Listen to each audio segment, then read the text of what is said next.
Hi everyone, मैं सुष्मिता त्रिपाठी स्वागत करती हूँ आप सभी का 7 मिनट ट्रिक्स जो कि अनअकैडमी का हिस्सा है। 7 मिनट ट्रिक्स जैसा आप सभी को पता होगा, इस चैनल पे हम लोग डेली सुबह और शाम में 7 मिनट की एक ट्रिक याद करते हैं, है ना। और अलग अलग सब्जेक्ट्स के आपको मिलते हैं। फिलहाल की मैं अगर आपसे बात करती हूँ, मैं आपके सामने बैठी हूँ, तो ऑब्वियसली हम लोग जीके की ट्रिक करने वाले हैं। जीके में हम लोग ऑलरेडी काफी कुछ कवर कर चुके हैं। अभी की मैं अगर आपसे बात करती हूँ तो हम लोग एक चीज कवर करने वाले हैं, मेंबर्स को याद रखने की ट्रिक। ठीक है, कौन कौन सी मेंबर्स?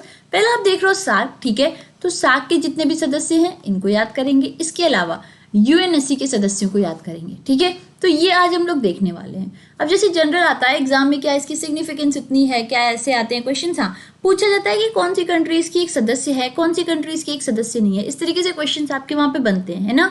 चलो, तो सार्क के बारे में देख लेते हैं, फिर यूएनएससी के बारे में देख लेते हैं। देखो, सार्क का फुल फॉर्म पहले ध्यान दो, south Asian association of regional cooperation. ये सार्क का हो जाएगा फुल फॉर्म। ठीक है, अब जरा ध्यान दीजिएगा, साउथ एशियन ओके एसोसिएशन, जो एशियन कंट्रीज हैं इनके साउथ वाले हिस्से में जनरल जो भी कंट्रीज हैं उनको इंक्लूड कर लो बेसिक। ठीक है, ये आपको मिल जाता है। यहाँ पे जितनी ऐसी कंट्रीज होती हैं वो सदस्य होती हैं। इनकी काम क्या करते हैं? जब भी कोई संगठन बना रहा है, जब भी कोई समूह बन रहा है, तो किसी एक मकसद से बनता है कि हमारा ये मकसद है, हम इस पे काम करेंगे।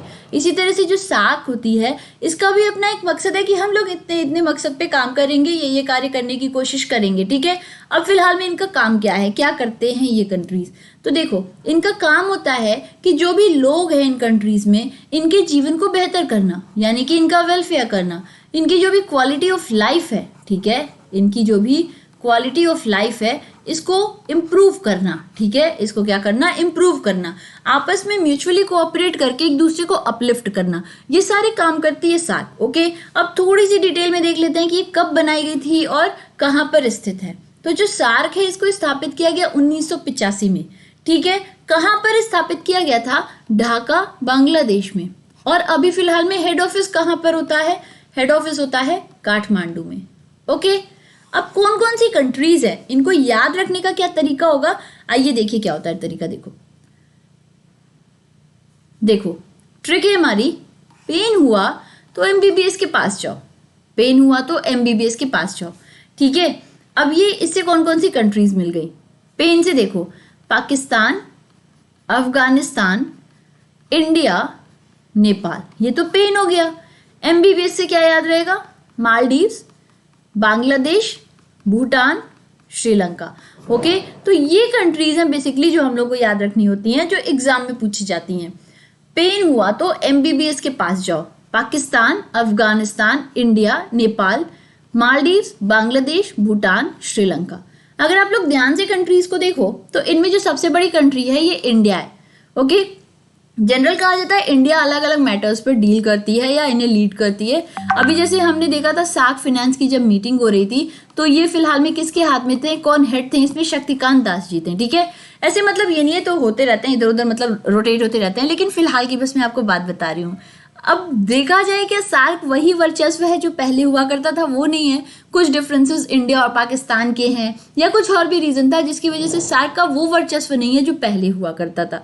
ओके, एक और बात को आप लोग ध्यान रखिएगा कि ये जो कंट्रीज दिख रही हैं, इनसे क्या कोई और भी एक समूह बनता है? तो एक और बनता है जिसका नाम होता है BBIN। ये होता क्या है? इसमें होती है आपकी बांग्लादेश, भूटान, इंडिया,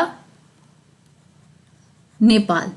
ठीक है, ये 4 कंट्रीज होती हैं। यहाँ पे आप देख रहे हो इंडिया, नेपाल, बांग्लादेश, भूटान, ये मिलकर के BBIN भी बनाती हैं। तो ऐसे काफी सारी सदस्य हैं जो एक दूसरे के साथ में मिलकर के अलग अलग समूह को बनाते हैं। ठीक है, चलो, तो पेन हुआ तो कहाँ जाओगे? एमबीबीएस के पास, पाकिस्तान, अफगानिस्तान, इंडिया, नेपाल, मालदीव, बांग्लादेश, भूटान, श्रीलंका। ठीक है, अब यूएनएससी की बात करते हैं। देखो यूएनएससी होता क्या है? यूएन के 6 प्रिंसिपल ऑर्गन्स में से एक होती है ये भी संस्था। ये क्या काम करती है? विश्व स्तर पर पीस को या सिक्योरिटी को मेंटेन करने का काम करती है। इसके अलावा यूएन में नए सदस्य को ऐड करना हो तो उसकी रिकमेंडेशन देना, यूएन के चार्टर में कुछ चेंज करना हो उसके बारे में बताना, ये सब काफी काम करती है। यूएनएससी की मैं बात करूं तो स्थित होती है कहां पर? न्यूयॉर्क में। कहां पर? न्यूयॉर्क, यूएसए में स्थित होती है। इनके कुल 15 सदस्य होते हैं। 5 जो होते हैं ये परमानेंट होते हैं और 10 जो होते हैं ये टेम्पररी होते हैं। ठीक है, अब जो परमानेंट मेंबर्स हैं इन्हें ही हमें याद करना है। टेम्पररी मेंबर्स आपके हर 2 साल में चेंज होते हैं। फिलहाल की मैं आपसे बात करूं तो इंडिया को भी चुना गया है अगली बार के लिए। इंडिया 8वीं बार चुना गया है यहाँ पे टेम्पररी मेंबर के लिए। 193 मेंबर्स में से 184 मेंबर्स ने इंडिया के लिए वोट किया था और इंडिया को जो है यहाँ पे अभी टेम्पररी मेंबर के लिए चुना है। 1 जनवरी 2021 से इंडिया का यहाँ पर क्या शुरू हो जाएगा, टर्म शुरू हो जाएगा। फिर जरा ध्यान दीजिएगा साथ ही साथ में इधर कि इनके जो परमानेंट मेंबर्स हैं इनको याद रखने की क्या ट्रिक है। देखो, रशिया में बहुत कैफे हैं। क्या ट्रिक है, रशिया में बहुत कैफे हैं। अब देखो, रशिया तो हमें ऐसे याद हो गया, कैफे से क्या याद होगा, चाइना, अमेरिका, फ्रांस, इंग्लैंड। ठीक है, क्या क्या याद कर लेंगे, चाइना, अमेरिका, फ्रांस, इंग्लैंड। इस तरीके से हमें याद हो जाएगा कि हाँ कौन कौन से सदस्य होंगे परमानेंट। ठीक है, जैसा मैंने आपसे कहा टेम्पररी आपकी क्या होती रहती है, चेंज होती रहती है, परमानेंट होते हैं। ठीक है, तो ये परमानेंट मेंबर्स हो गए जिन्हें हमने अपने दिमाग में बैठा लिया। पहली ट्रिक हमने 7 की देखी जो कि थी पेन, MBBS। ठीक है, पाकिस्तान, अफगानिस्तान, इंडिया, नेपाल, मालदीव, बांग्लादेश, भूटान, श्रीलंका। दूसरी हमने देखी रशिया में बहुत कैफे हैं, Russia, China, America, France, England. ये तरीके हैं जिससे हम लोग क्या कर सकते हैं, दिमाग में रख सकते हैं कौन कौन सदस्य होते हैं। अगर एग्जाम में पूछा जाता है तो हम लोग आराम से कर सकते हैं। ठीक है, चलो, अगर आपको ट्रिक पसंद आई है तो सभी लोग एक एक बार क्या करोगे, एक एक बार आप सभी लोग जो है सेशन को लाइक कर दीजिएगा और शेयर कर दीजिएगा।